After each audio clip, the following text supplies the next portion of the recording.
तर आपण कालच्या पार्टमध्ये आरसीसी बीम आणि आरसीसी राफ्ट स्लॅब जो आहे तर त्याच्या क्वांटिटीज कशा काढायच्या असतात हे बघितलं होतं. कॉलमच्या क्वांटिटीज सुद्धा आपण बघितल्या होत्या, ज्या अप टू ग्राउंड लेवल पर्यंतच्या आहेत. त्याच्यानंतर आता आपल्याला काय करायचं आहे की ब्रिकवर्कचं कॅल्क्युलेशन करायचं आहे. मग ब्रिकवर्कचं कॅल्क्युलेशन करत असताना सुद्धा आपला जेवढा बीमची लेंथ आहे तेवढ्याच लेंथचं आपलं ते ब्रिकवर्कचे कॅल्क्युलेशन येणार आहे, म्हणजे अप टू बेसमेंटच्या हम्म. स्लॅब पर्यंत, बेसमेंट स्लॅब, बॉटम स्लॅब पर्यंत, फ्लोअर स्लॅब पर्यंत. ठीक आहे.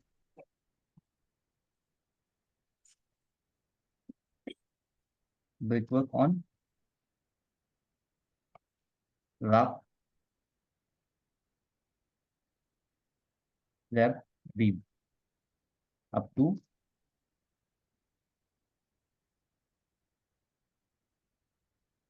Below PCC of basement floor.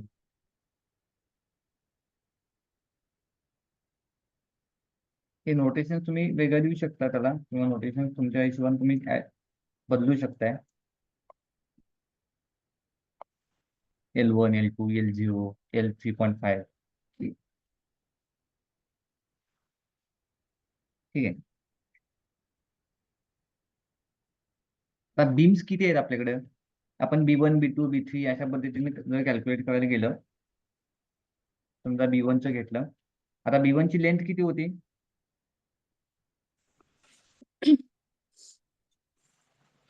जी आपण वरती कॅल्क्युलेट केलेली आहे.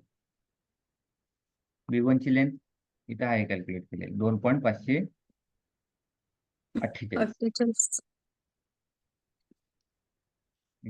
विड्थ किती आहे आपल्या बिकोची? 0.23. हम्म. आणि हाईट किती येणार आहे? तर ते आपल्याला कॅडच्या ह्याच्यामध्ये दिसून जाईल.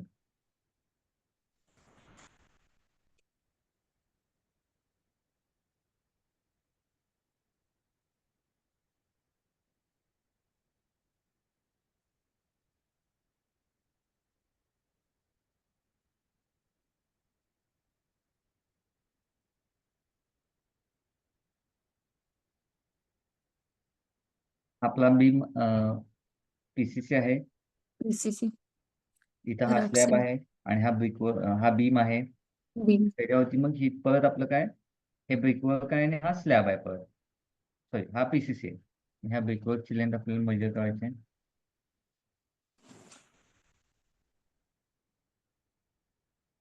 तिथे ही 0.45.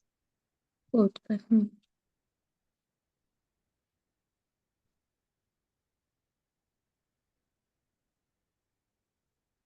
0.45चा बीम, 0.45चा ब्रिकवर्क.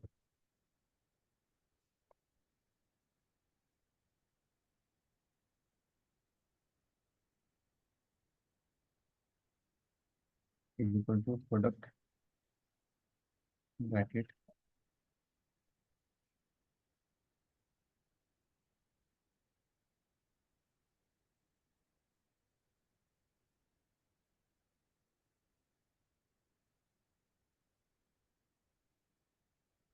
तर हे ब्रिकवर्क आलं B1 बीमवरचं. तसंच B2, B3, B4, B7, B8 असं आपल्याला काढता येईल. एक लेंथ किती आहे? 3.05. हे सगळं सेम आहे.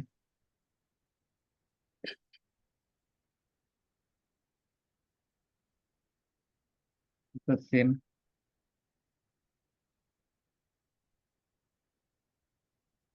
आपण प्रत्येक बीमचं काढू शकतोय.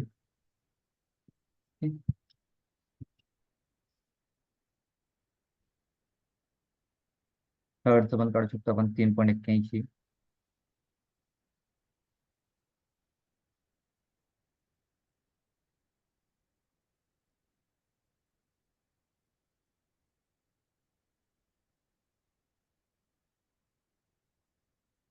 इथं मी फक्त आता लेंथ पुटअप करत गेलो की मला इथं टोटल व्हॅल्यूज भेटून जाते. हम्म. तसंच माझं इथं स्लॅबच्या बाबतीत सुद्धा मिळाले मला, आणि इथं मला बीमच्या बाबतीत सुद्धा तशी टोटल क्वांटिटी भेटून जाईल.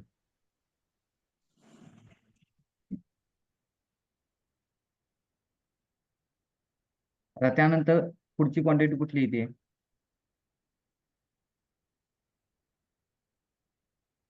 ब्रिकवर्क झालं. ब्रिकवर्कच्या नंतर लॅब. नाही, पण आत प्लेन फिलिंग करावं लागेल ना, हम्म. त्याच्या आतमध्ये फिलिंग करावं लागेल. तर ते हो. फिलिंगची आधी क्वांटिटी काढावं लागेल मला.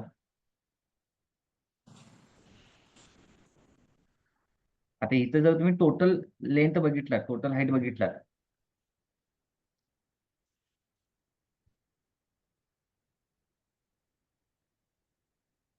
तर ती किती आहे माझी?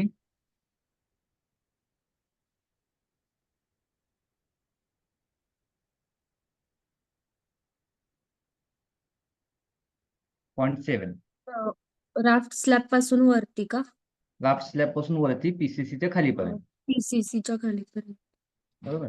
तर 0.7 आहे, म्हणजे हाईट माझी फिलिंगची 0.7 आली. आता मला ब्लॉक वाईज काढावं लागेल. ठीक आहे. पण ते ब्लॉक वाईज काढत असताना मला आधी इथे प्रत्येक ठिकाणी कॉलम ऍड करून घ्यावं लागेल, कारण कॉलमचा हा जो पोर्शन आहे, हा एवढा, हा मायनस होणार त्या प्रत्येक ह्याच्यामधून. हम्म. कॉलम तेवढा स्पेस ऑक्युपाय करणार आहे, तर मला तिथं कॉलम ऍड करून घ्यावं लागतील आधी.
थोडंसं 50-50. ठीक आहे, no problem.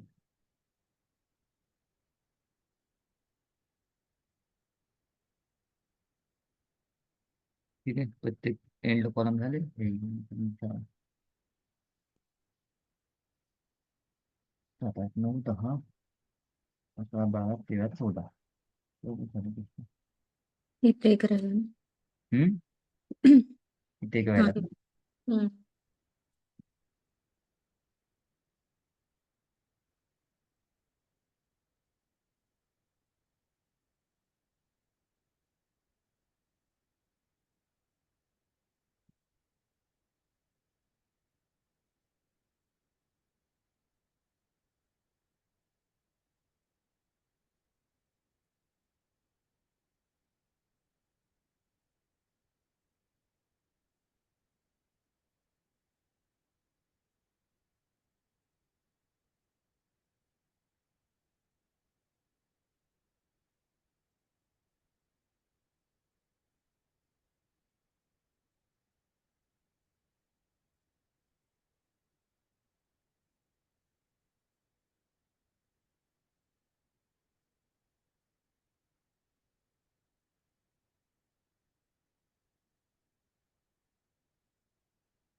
आता मला काय करायचं आहे, म्हणून फिलिंग करत असताना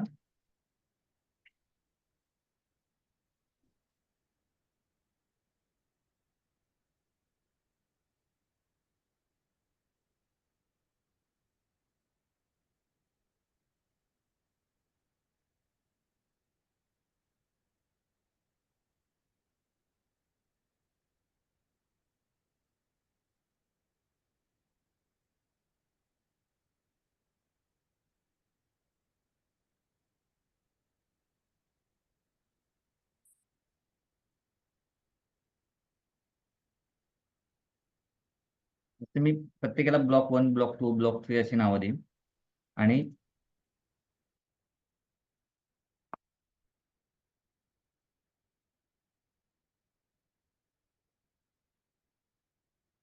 ठीक आहे, आता मी अशी सॅम्पल नावं देऊन ठेवले. आणि हे जर व्हॉल्यूम कॅल्क्युलेट करत असताना मला काय करावं लागेल, ह्याचा एरिया काढावा लागेल.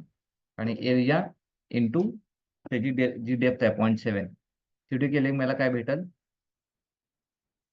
टोटल माझा त्या ब्लॉकसाठीचा येणारा म्हणून भेटेल.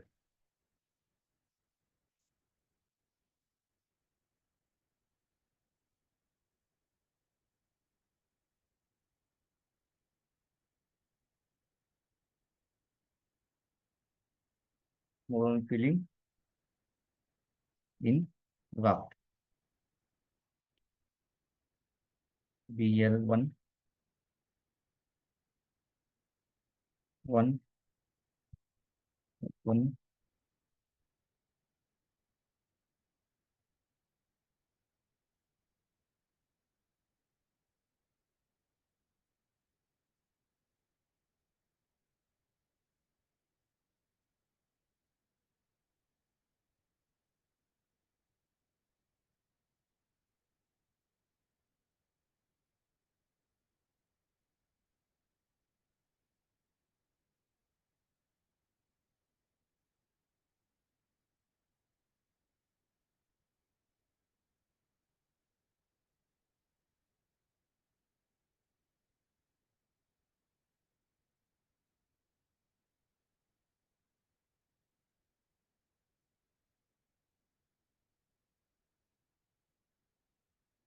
8.26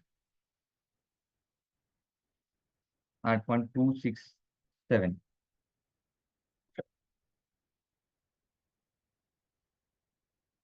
0.70 त्याचे डेप्थ आहे. प्रिन्सिपल टू प्रोडक्ट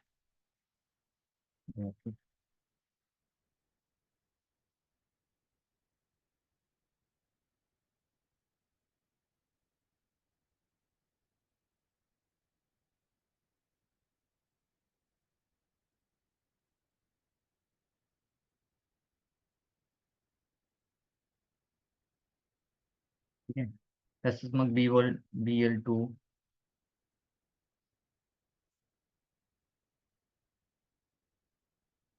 1 त्याचा एरिया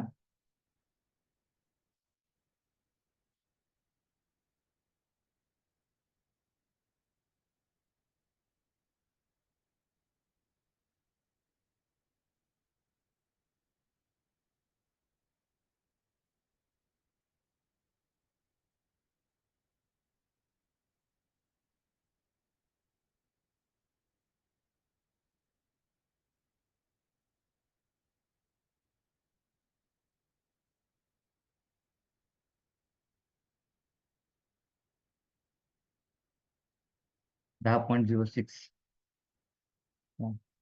10.06 हाईट 0.7.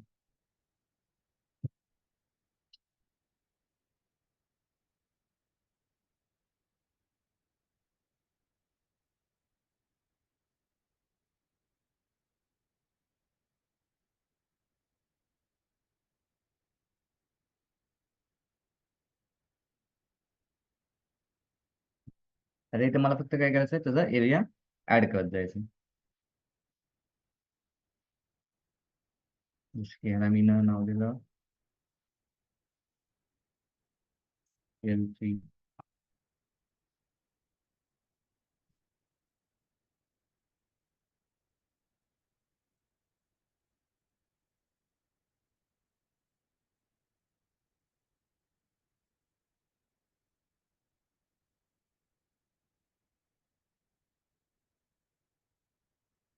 AutoCAD मुळे थोडंसं सोपं वाटतंय ना? हॅलो. हॅलो. हॅलो. हा. येस. आहात ना लेक्चरमध्ये? हो हो आहे ना. म्यूट केलेलं होतं. काय आलं? म्यूट होतं ना तिथे, त्याच्यामुळे आवाज आला नाही. 12.79 12.80.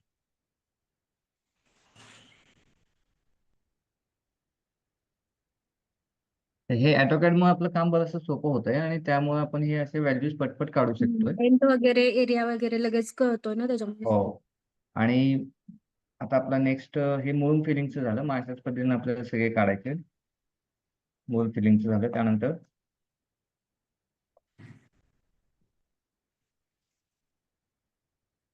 त्यानंतरचा आपला आहे तो PCC ॲट राफ्ट टॉप किंवा ह्याला बेसमेंट फ्लोर पण म्हणू शकता तुम्ही.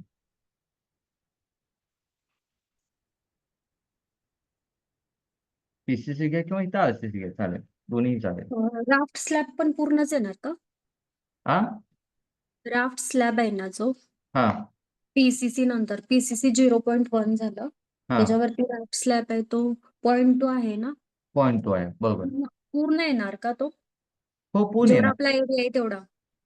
हो हो हो, पूर्ण येणार तो. माझं पीसीसी का वेगळं घेतलं मग? कुठे? खाली पीसीसी आहे ना 0.1, हा. त्याच्यावरती राफ्ट स्लॅब येणार ना आपलं? हो. ते ग्रेड कमी ग्रेडचं पीसीसी खाली टाकावं लागतं. इथं PCC घेतलं हा. ह्या राफ्टीच्या इथं.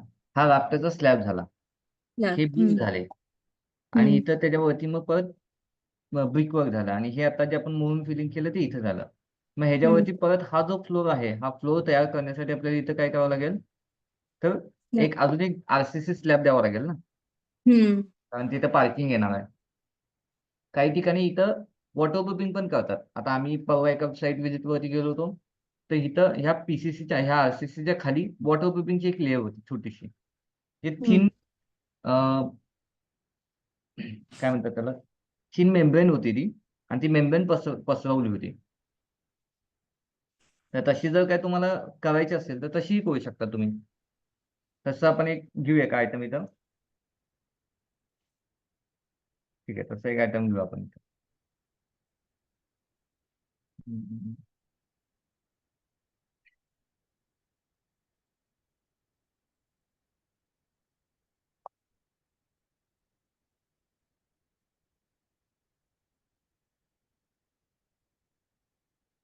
टॅम्पो.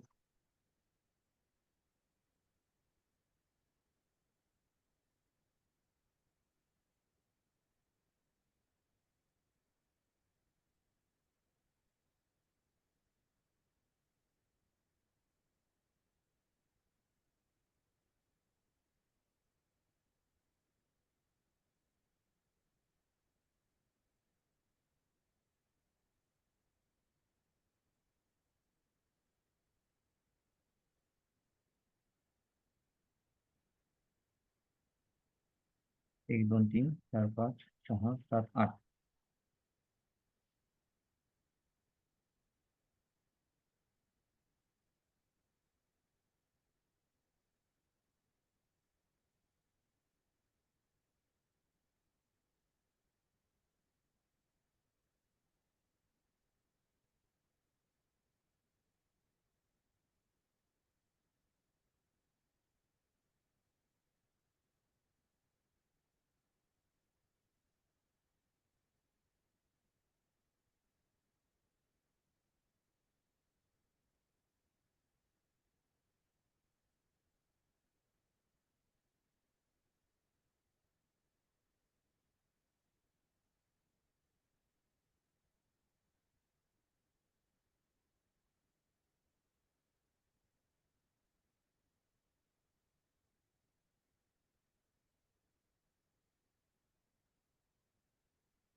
आता वॉटरप्रूफची मेम्ब्रेन जी आहे ती कशी आहे, तर तुमची फक्त एरिया आहे तो. मग तुम्ही एरिया हा AutoCAD मधनं कॅल्क्युलेट करून सुद्धा डायरेक्टली इथं देऊ शकताय किंवा लेंथ आणि विड्थचं सुद्धा त्याचे कॅल्क्युलेट करू शकताय.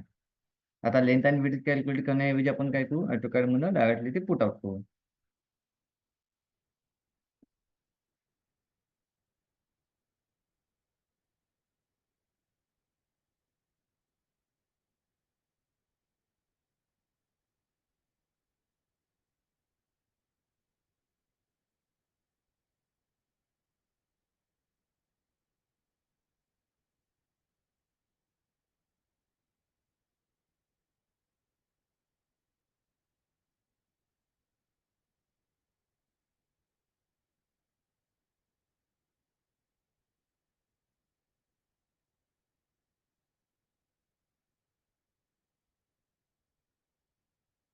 आणि इथं आपण एरिया काढलेलाच आहे, तोच कॉपी करू, त्याच्यात पेस्ट करू, कारण तेवढाच एरिया येणार.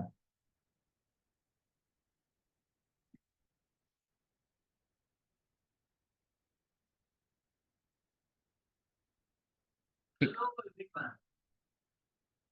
हे काय केलं समजलं ना, की ह्या पूर्ण एरियावरती मी काय केलं, एक वॉटरप्रूफिंगची मेम्ब्रेन अंतरली आणि मग त्याच्यावरती माझा काय येणार आहे, RCC स्लॅब येणार आहे. ठीक आहे. ह्याच्यावरती माझी वॉटरप्रूफिंगची मेम्ब्रेन जी डॅम प्रूफिंगसाठी मी वापरणार आहे ती मेम्ब्रेन मी काय केली इथं अंतरली. ठीक आहे. जेणेकरून ह्या मातीमध्ये जर काही समजा मॉइश्चर प्रेझेंट राहिला किंवा मॉइश्चर राहिला तर त्याच्यामुळे हे किंवा मॉइश्चर ह्या मातीमध्ये इन्सर्ट झाला तर तो वरच्या स्लॅबमध्ये येऊ नये, हा त्याचा मेन पर्पज आहे. कारण इथे जे आपण दिलेले हे ब्रिकवर्क आहे, ब्रिकवर्क मधून वॉटर काय होतं, सिपेज होऊ शकतं. ठीक आहे.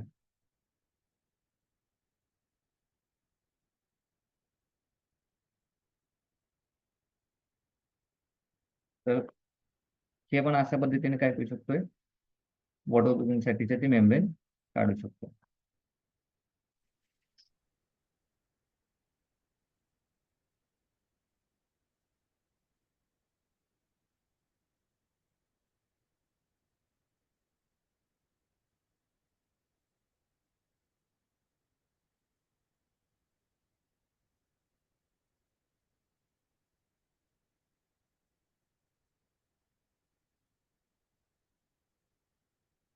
आता इथे काय करता येईल,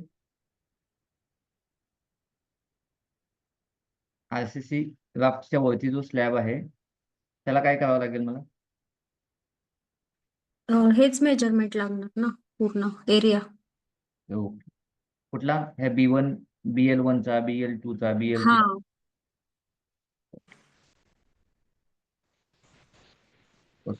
मग इथं जो आपण हे बघितलेला आहे तर पूर्णच येणार ना तो.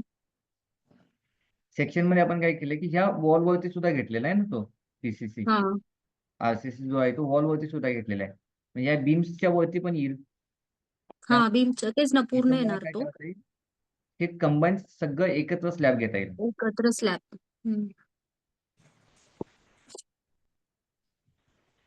जसा मी PCCच्या वेळेला कॅल्क्युलेट केला होता तसाच मी इथे सुद्धा परत कॅल्क्युलेट करू शकतो.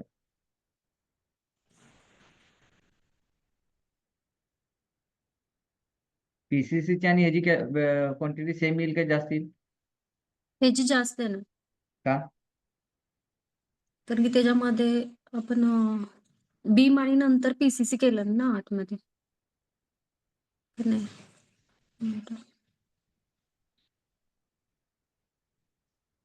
85.47 1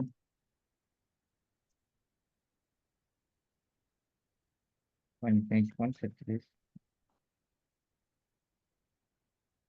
PCCचं किती होती, 113. 113. कारण PCCला आपण काय केलं होतं, बाहेर एक्सटेन्शन दिलं होतं थोडंसं.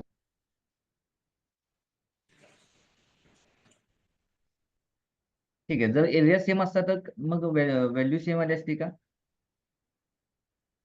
एरिया जर सेम असता PCCचा आणि ह्या आपल्या RCC स्लॅबचा तर व्हॅल्यू सेम आली असती. हा, कशी काय? एरिया सेम आहे ना त्याचा. पण थिकनेस, हा थिकनेसमुळे चेंज होऊ शकते. कारण इथं आपण घेताना पीसीसी घेतलेली आहे ती 0.10 ची, 0.1 घेतले. 0.1 ची घेतलेली आहे. इथं हा आपण आणि आरसीसी स्लॅब जो हा, घेतो तो 0.15 चा घेतोय, हम्म. त्यामुळे क्वांटिटी बदलणार आहे ती.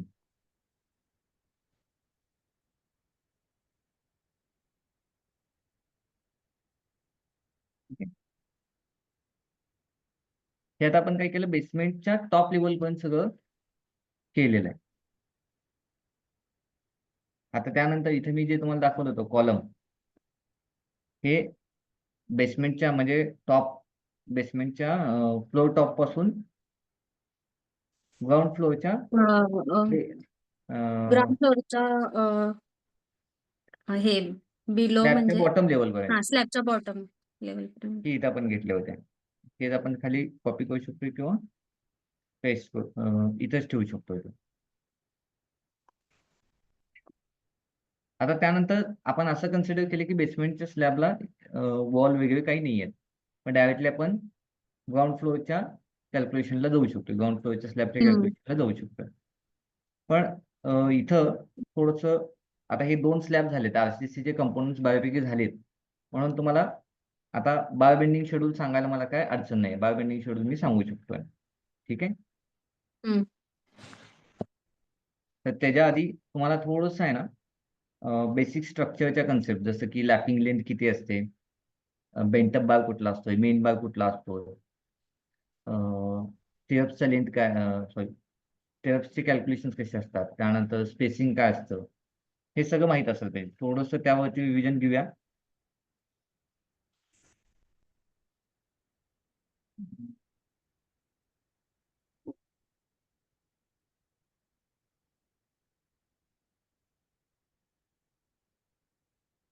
लॅप लेंथ काय असते माहिती आहे तुम्हाला?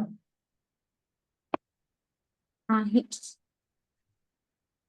हे सर सांगा तुम्हीच, मी नंतर बघते कारण की हा, मी बघितलंच नाहीये ना आता काय, त्यामुळे नाही, सांगा तुम्ही, मी चेक कॉलेजमध्ये झाले असेल ना. हो कॉलेजमध्ये झालेली, मला बरेच वर्ष झालं करून आता ओके. गॅप पडून. बीम मध्ये मेन बार वगैरे कुठं असतात? हम्म.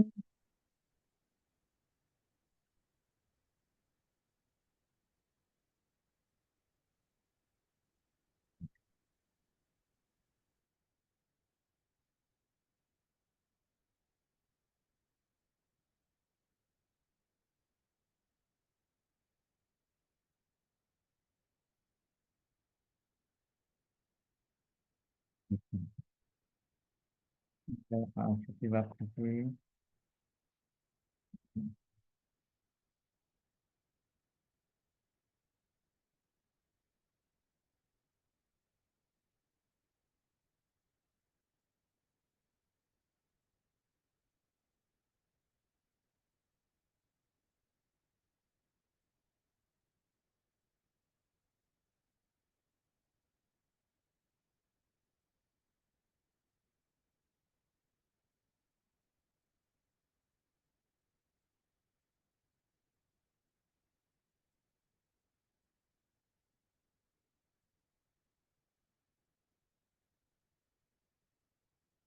माझ्याकडे थोडेसे ड्रॉइंग्स आहेत, मी ते चेक करतोय.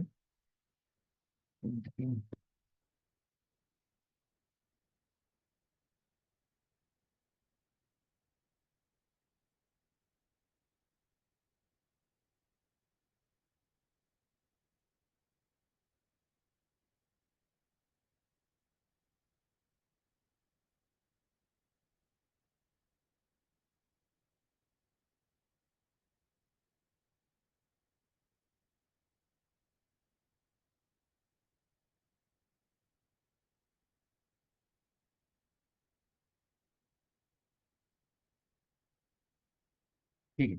आता हे एक प्लिंथ बीमचं एक स्ट्रक्चर आहे, म्हणजे प्लिंथ बीमच्या रिन्फोर्समेंटचं एक स्ट्रक्चर आहे. तर त्याच्यामध्ये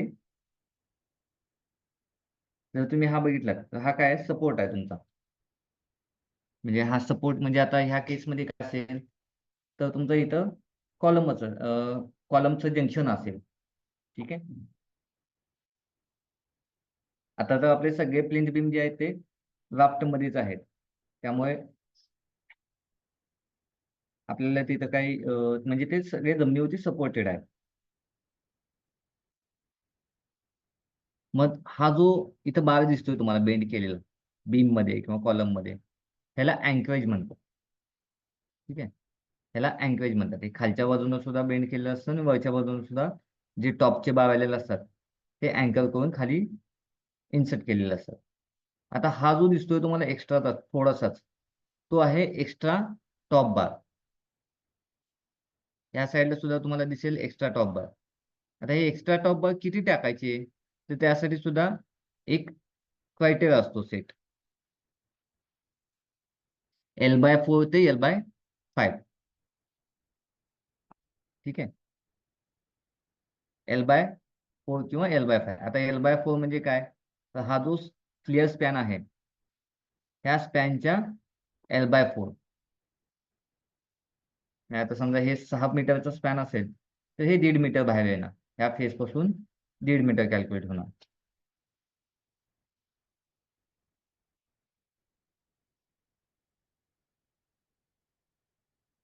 इथे दिलेलं आहे. एक्स्ट्रा बार आहेत सपोर्ट, एक 12, 3 फूट अधिक 3 फूट, C+C.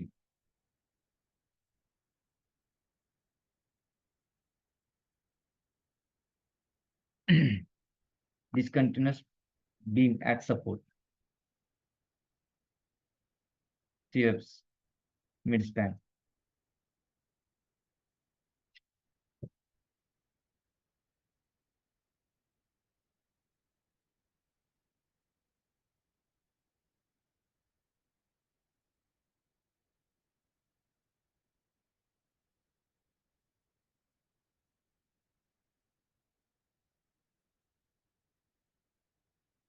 X+X1, हे X1 म्हणजे हे हुक लेंथ आहे ते. आता हुक लेंथ कशी काढतात, तर हुक लेंथ इथं तुम्ही जर बघितला, कुठली पण स्टेअप जी असते ते अशा पद्धतीने असते, आणि त्याला अशी इकडनं आलेली स्टेअप जी आहे ती इथे बेंड होते, आणि इकडनं आलेली जी सई आहे ती इथे एंडला इथे बेंड होते, आणि इकडनं आलेली सई जी इथे ती इथे बेंड होते. मग या स्टेअप्सची लेंथ सुद्धा काढावं लागते आपल्याला, स्टेअप्सचे कॅल्क्युलेशन्स काढावं लागतात, बीमचे डिस्टन्सेस कॅल्क्युलेट करावं लागतात.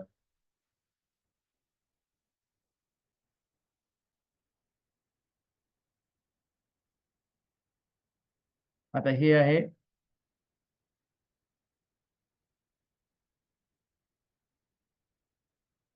वॉलच्या सेंटर, म्हणजे ह्या कॉलमच्या सेंटर टू सेंटर जे डिस्टन्स दिलेलं आहे ते आहे तुमचं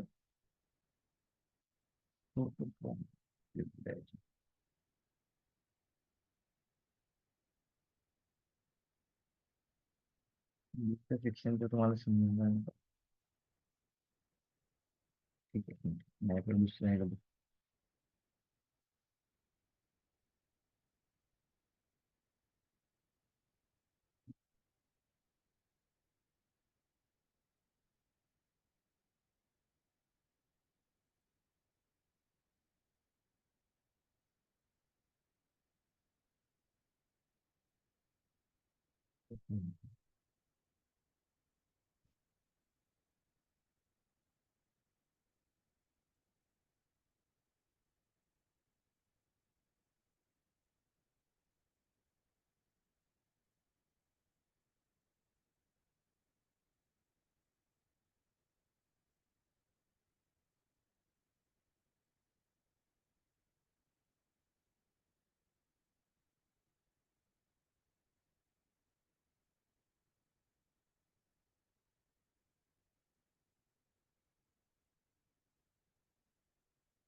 तर ह्या ड्रॉइंग मध्ये तुम्हाला क्लिअर दिसेल की जे एक्स्ट्रा सपोर्ट आहे किंवा एक्स्ट्रा ऍट सपोर्ट बार जो दिलेला आहे तो किती दिलेला आहे, 3 फूट दिलेला आहे इकडून, आणि इकडून दिलेला आहे तो 3.5 फूट.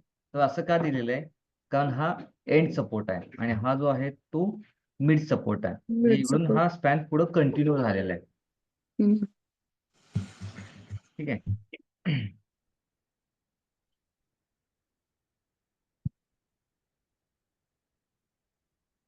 आणि इथं खाली बॉटमला त्यांनी 2 बार दिलेत 16चे प्लस 1 बार दिलाय 20चा. आणि स्टिरअप ज्या दिल्यात त्या 8 mm च्या दिल्यात आणि 6 इंचावरती सेंटर टू सेंटर डिस्टन्स आहे. Centre to centre. म्हणजे इथे स्टेप्सचं डायमेन्शन दिले. त्यानंतर क्रॉस सेक्शन मध्ये इथे त्यांनी टॉपचे बार दिलेले आहेत 2 16, 2 16, बॉटमला 2 16, 1 21, 20 आणि स्टेप जी आहे ती 8 mm ची. 8 mm. FB3 cross section of FB3, FB1 हे असं आपल्याकडे स्ट्रक्चर आहे.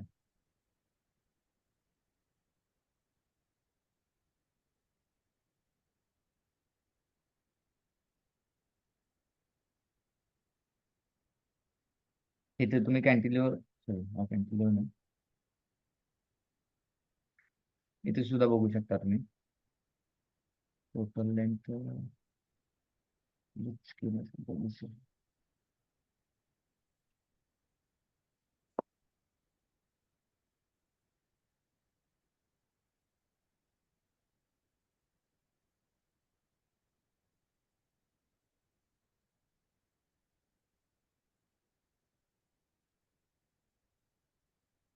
36 फूट आहे टोटल लेंथ. 36 फुटामध्ये हे 4 फूट 9 इंच, हे 4 फूट 9 इंच असं.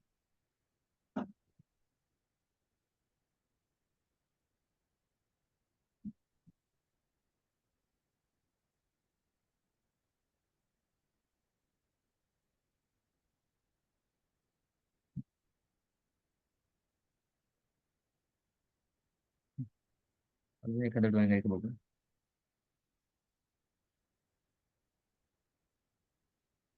प्लेन सिम्पल ड्रॉइंग असं हवं नाही. इथे हे फाउंडेशनचं आहे.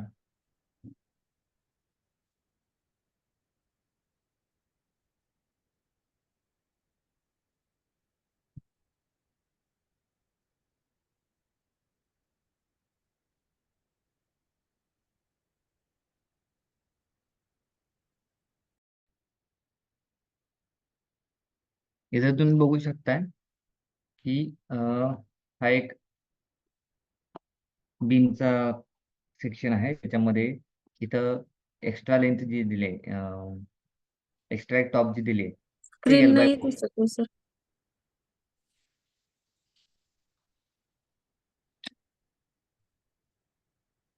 इथं एक्स्ट्रा टॉप जी दिलेली आहे ती तुम्ही बघू शकता. इथं L/4 दिलेलं आहे. ठीक आहे. आणि इथं जी आहे ती इथं सुद्धा L/4 दिले आहे. त्यानंतर हा S1, हा S2 आणि S1.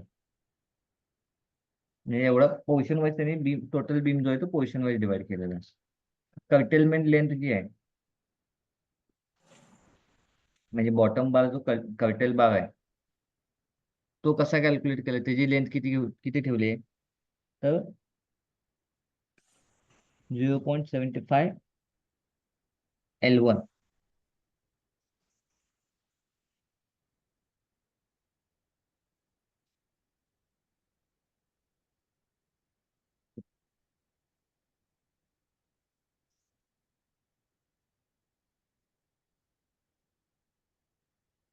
इकडनं 0.15 L2 आणि इकडनं 0.15 L2 काय केलाय, सोडलाय स्पॅन.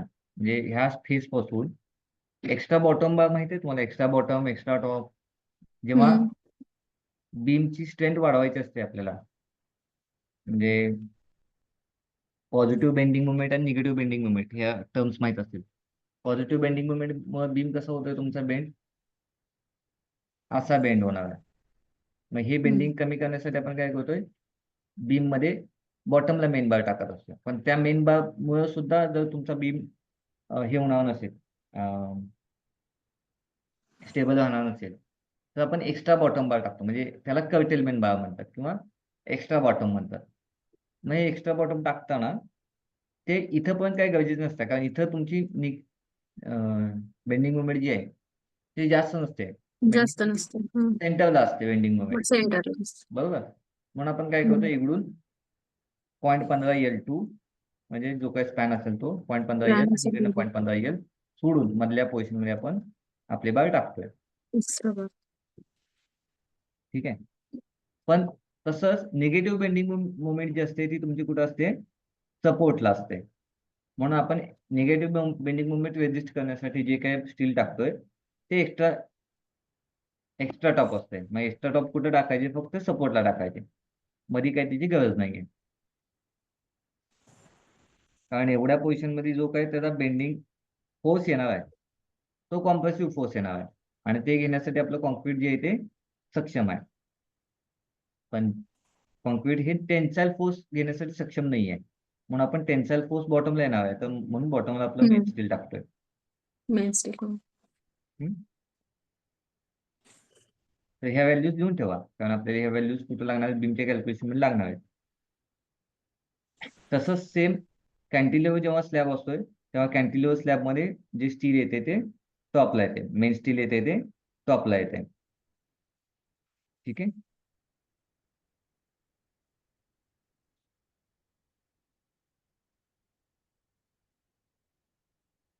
मग हा जो अँकरेज लेंथ दिलेली आहे, आता हे अँकरेज किती दिली आहे, तर 50D आहे. 50D म्हणजे जो बार आपला आहे त्या बारच्या डायमीटरच्या 50 टाइम्स. समजा आपला 12 mm चा बार असेल तर 12 × 50 म्हणजे 600 mm आपला हा अँकरेज झाला पाहिजे. ठीक आहे.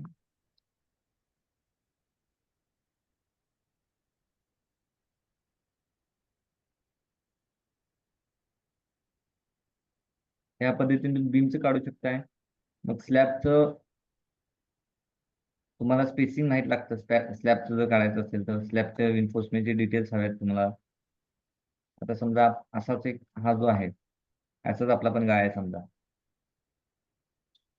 तर त्यामध्ये मेन स्टील कुठल्या साईडला असणार, डिस्ट्रीब्युशन स्टील कुठल्या साईडला असणार, त्याचं स्पेसिंग काय असणार, हे सुद्धा आपल्याकडे हवं आहे.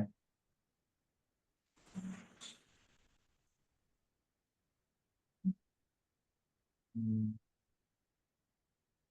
ते एकदा आपली आपली शीट जी आहे ती परत एकदा ओपन करतो.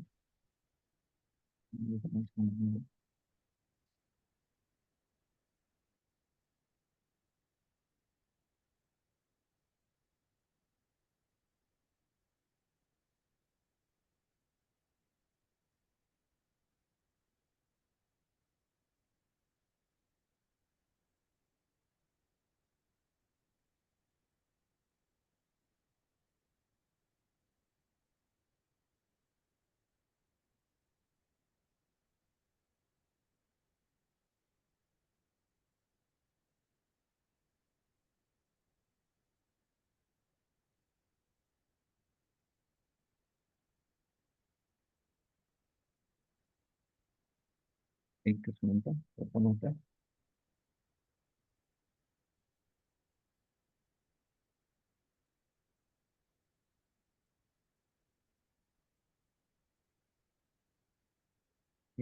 आता आपल्याकडे हे स्लॅब आहे.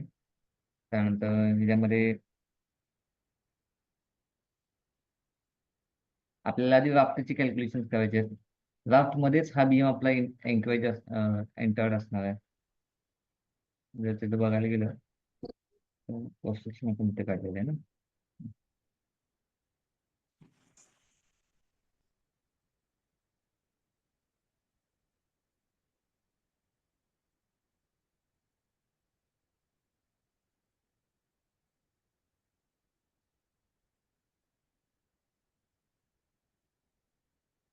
काढलेलं आहे.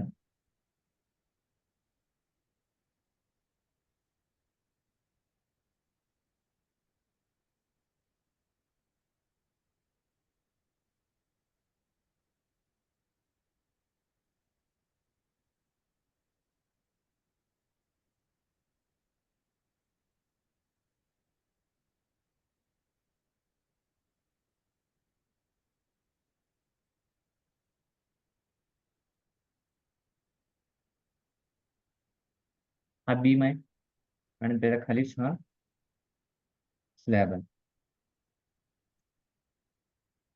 बरोबर. त्याची थिकनेस किती आहे? 0.2. 0.2.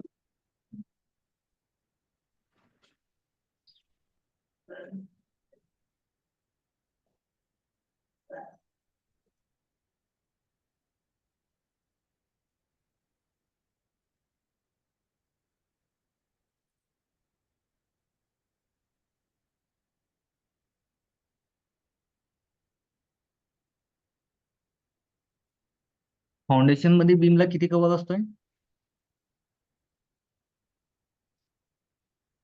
25. 50 mm. फाउंडेशन मध्ये का? हो, फाउंडेशन मध्ये कव्हर असतो ते 50 mm कॉन्क्रीट. 25 मग 25 स्लॅबला. स्लॅबला झाला ना. हा. स्लॅबला आणि कॉलमला झाला ना. स्लॅबला कॉलमला. 15 mm झाला, कॉलमला 25 mm झाला. फाउंडेशनला 50. ठीक आहे.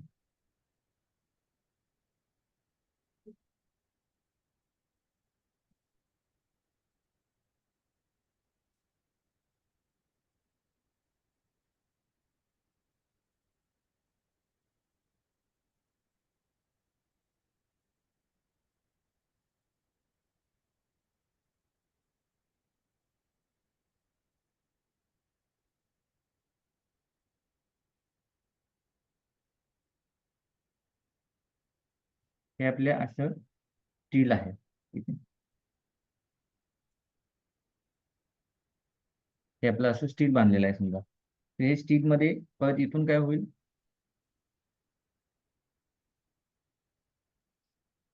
तुमचे जे बार आहेत ते इथून स्लॅब मध्ये असे जातील. हम्म.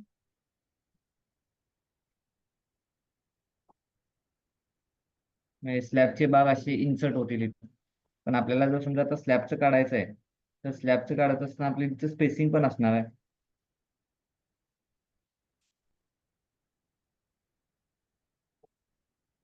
इथं स्पेसिंग पण आपल्याला द्यावं लागणार आहे.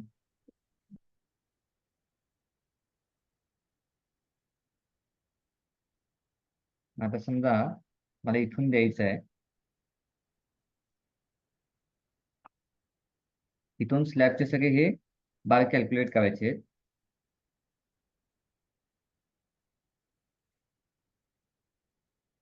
आता इथं तर बीम येईल माझा, बीम सोडून मला पुढे कॅल्क्युलेट करावं लागेल.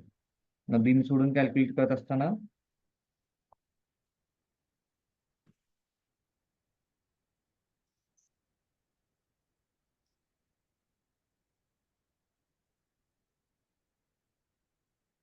मी पहिला 50 mm सोडेल बीमच्या फेस पासून. मग तिथून माझं सगळं समजा 425 mm ह्याच्यावरती आहे. म्हणजे त्याचा जो स्पॅन आहे दोन बार मधला तो 125 mm आहे.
हा काय झाला माझा इथं बरोबर एजला आला. जर हा इथं थोडासा जवळ राहत असता तर मला ते ऍडजस्ट करावं लागलं असतं.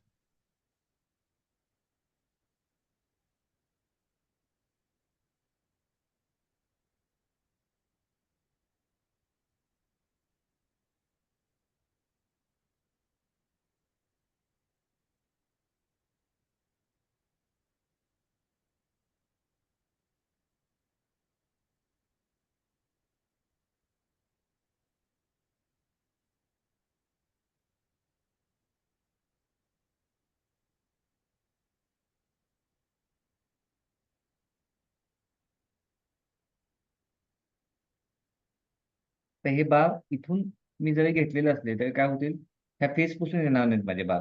थोडस त्याला काय आहे, ऑफसेट सोडावं लागेल.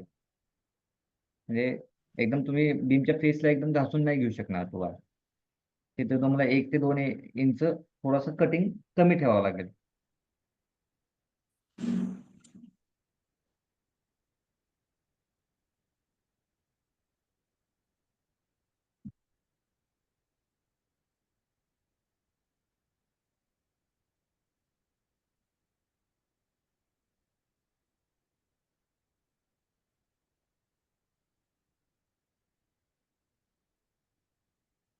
मला परत इथून ही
हे बार माझ्या असे येतील.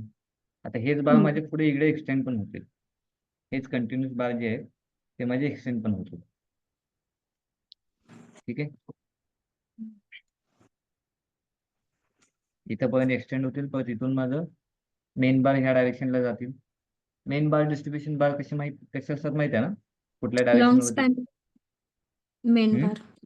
मेन बार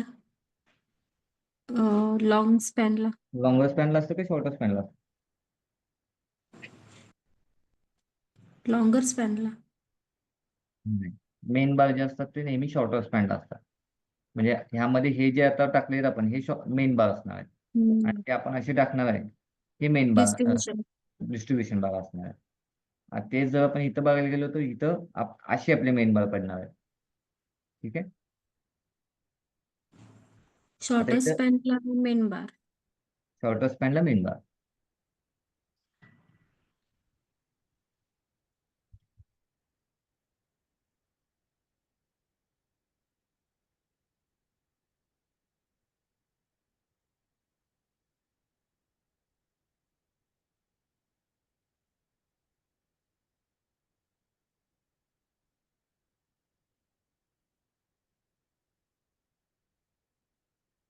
इथून पुढं असे मेन बार पडतील.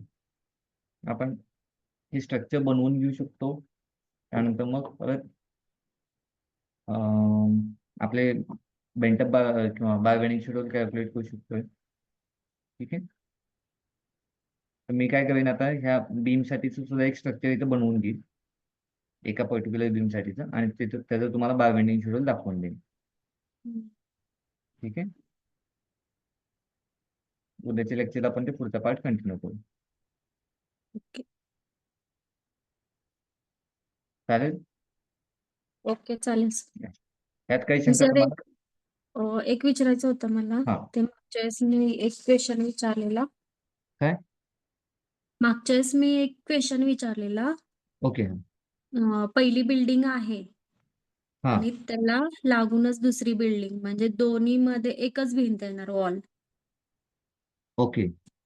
हा, मग तिथे छोटेसे कॉलम घेतलेत, कारण की आपल्याला तिथं रिबारिंग पण करता येणार नाही, तेवढा लोड पण हे होणार नाही ना. बरं. मग तिथे ब्रिकवर्कची गरज आहे का? नाही, मला जर परत डिटेलमध्ये सांगू शकाल का? आता पहिली ऑल आहे, हा, आपल्याला दुसरं बांधकाम करायचंय. ओके. मग तिथे आपण कॉलम छोटे घेतलेत त्या वॉलला लागूनच असे. बर.